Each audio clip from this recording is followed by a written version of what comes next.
अस्सलाम वालेकुम दोस्तों, welcome back to our channel find Urdu. Libido libido का मतलब है जिनसी ख्वाहिश या डिज़ायर। लिबिडो एक साइकोलॉजिकल और बायोलॉजिकल टर्म है जो इंसान की नेचुरल सेक्सुअल डिज़ायर या एनर्जी को दिखाता है। ये इंसान के हार्मोन्स, इमोशनल स्टेट और हेल्थ पर डिपेंड करता है। लिबिडो का लेवल हर शख्स के लिए अलग होता है और ये एज, स्ट्रेस और एनवायरनमेंट के मुताबिक बदल सकता है।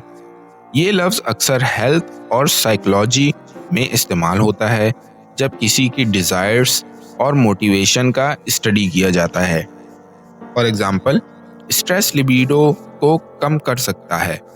A healthy lifestyle can positively affect libido.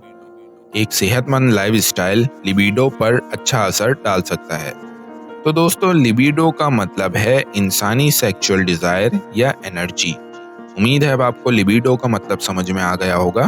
मिलते हैं नेक्स्ट वीडियो में। शुक्रिया।